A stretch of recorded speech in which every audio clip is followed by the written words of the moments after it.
ہو جاتا ہے. یہ حسد کی آگ تھی جو وہ لے کر کے گیا تھا. فرمایا ابن السکا تجھ پر افسوس ہے کہ تو میرے پاس ایسا سوال لے کر کے آیا ہے جس کے بارے میں تو یہ کہتا ہے کہ میں اس کا جواب نہیں دے سکتا. مجھے افسوس یہ ہے کہ تجھے میں دیکھ رہا ہوں کہ تو کفر کی آگ میں جل رہا ہے. اور پھر تاریخ بتاتی ہے ابن السکا کافر ہو کر کے دنیا سے مر گیا. دوسرے کی بات آئی عبداللہ شامی کی. عبداللہ شامی نے آگے بڑھا, اس نے سلام کیا, کہا کہ تجھ پر بھی افسوس ہے, تو ایسا ذہن میں بات لے کر کے آیا ہے کہ تیرے سوال کا میں کیا جواب دوں گا. سن, میں تجھے دیکھ رہا ہوں کہ دنیا تیرے گلے تک پہنچ چکی ہے, یعنی تو دنیا دار مولوی ہو کر کے مرے گا. اور تاریخ نے یہ دیکھا ہے کہ عبداللہ شامی اسی دنیا کا ہو کر کے رہ گیا. فرمایا تیرے سوال کا یہ جواب ہے. اب سنو مزے, اس پر خاموش نہیں رہنا ہے. دو لوگوں کا حشر آپ نے سن لیا, اپنے امام کا, اپنے آقا کا, اپنے سردار کا. جب یہ بات آئے تو مچل کر کے آپ حضرات کو سبحان اللہ بولنا ہے. اب آگے سنو, ان دونوں سے گفتگو ہو گئی. سرکار وہ بزرگ جو تھے وہ کھڑے ہو کر کے اپنی جگہ خالی کرتے ہیں اور کہتے ہیں بیٹا عبدالقادر آؤ میرے پاس بیٹھ جاؤ. عبدالقادر بغل میں آ کر کے بیٹھتے ہیں اور اس سے پہلے آپ کھڑے ہو کر ان کو سینے سے لگایا اور یہ ارشاد فرمایا کہ لوگوں ذرا اس بچے کو دیکھ لو, یہی وہ مسجد ہے. اسی مسجد کے اسی منبر پر یہ بندہ کھڑے ہو کر ایک زمانہ ایسا آئے گا, یہ اعلان کرے گا قدمی ہاذہی علی رکبتی لکل ولی اللہ, کہ میرا یہ قدم تمام دنیا کے اولیاء کی گردن.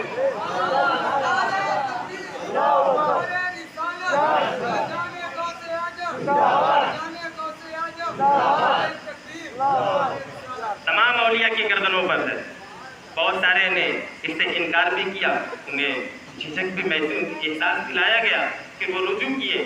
آپ کو پتا ہوگا 313 اولیاء اللہ نے سرکار غوث اعظم کی اس فرمان سے اپنی گردن کو جھکا دیا تھا.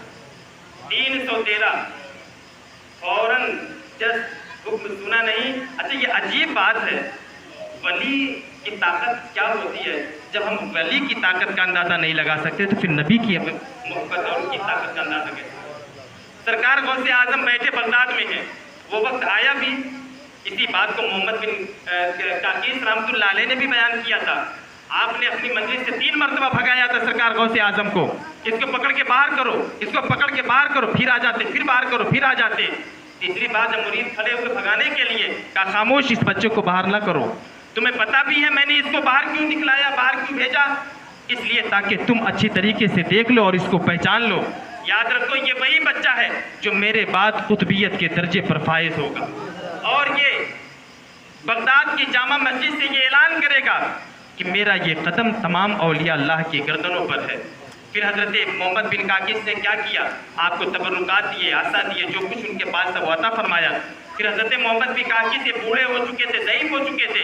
آپ نے داڑھی مبارک کو پکڑی ہے اور یہ ارشاد فرمایا ہے کہ بیٹا عبدالقادر, میری ضعیفی کا عالم ہے, تم جس وقت قطبیت کے درجے پر فائز ہونا اس بوڑھے کو نہ بھول جانا, اس بوڑھے کو نہ بھول جانا.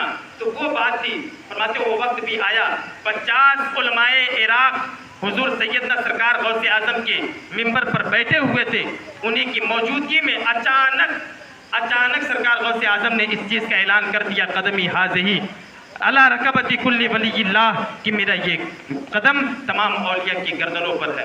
اس وقت پتہ ہے آپ کے حضور سیدنا خواجہ غریب نواز رضی اللہ تعالیٰ عنہ, بھئی جن کے ملک میں رہتے, جن کا کھاتے, ان کے نام پہ بولنے میں ہمیں کیا جاتا ہے, مچل کر کہتے ہیں یا خواجہ غریب نواز.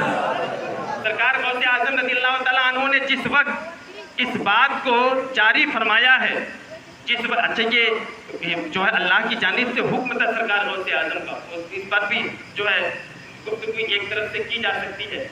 فرماتے ہیں کہ جب یہ اعلان ہوا اس وقت خراسان کے صحرا میں حضرت سیدنا خواجہ غریب نواز رضی اللہ تعالیٰ عنہ مراقبے میں تھے. مراقبہ چھوڑ کر سیدنا خواجہ غریب نواز اپنی گردن کو جھکاتے ہیں اور یہ ارشاد فرماتے ہیں, بل راسی و عینی, اے سرکار غوث اعظم, آپ کا قدم میری گردن پر نہیں بلکہ میری آنکھوں پر, میرے سر پر ہے. اسی بات کو حضور مفتی اعظم ہند سرکار نے فرمایا یہ دل یہ جگر ہے, یہ آنکھیں یہ سر ہے.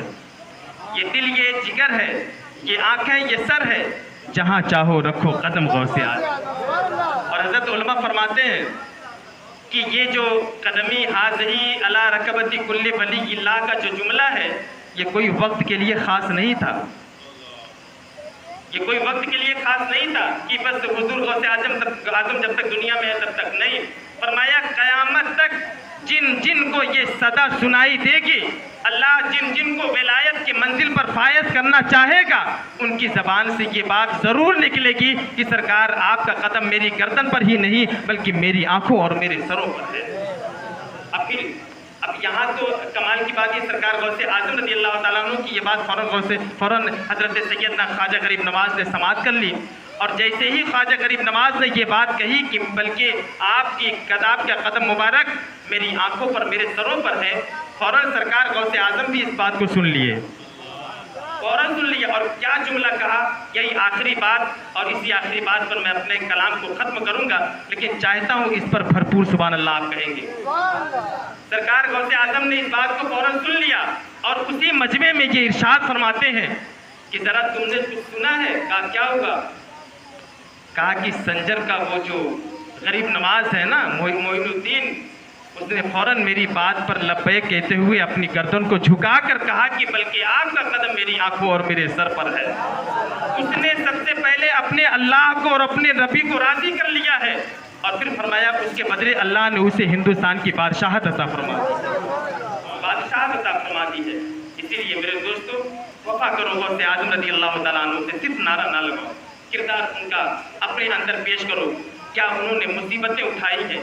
کیا مجاہدات ریاضات پر کوئی بات نہیں ہوئی؟ انشاءاللہ ریاضات پر کوشش یہ ہوگی سننے کی کہ حضرت بیان کر دیں گے اگر وقت رہا، اس لیے کہ حضور غوث اعظم کے زندگی کو گوشے میں اگر ان کے ریاضت کو نہ بیان کیا جائے، ان کے مجاہدے کو نہ بیان کیا جائے تو سمجھ لو سرکار غوث اعظم کی سیرت کا یہ گوشہ اگر ہٹ گیا تو سیرت نامکمل ہے۔ اس لیے کہ بڑی مشقت بڑی تکلیف آپ اٹھائے ہیں، لہذا اب اس سے آگے میں آپ حضرات سے معذرت چاہتا ہوں، گفتگو اس سے آگے نہیں ہو سکتی، اس لیے کہ حضرت کو بھی آپ دیکھ رہے ہیں اپنی ماتے کی نگاہوں سے، اور ہماری تو یہ ضرورت ہے کہ ہم حضرت کے سامنے سیدھے شروع کر لیں، ورنہ ہماری یہ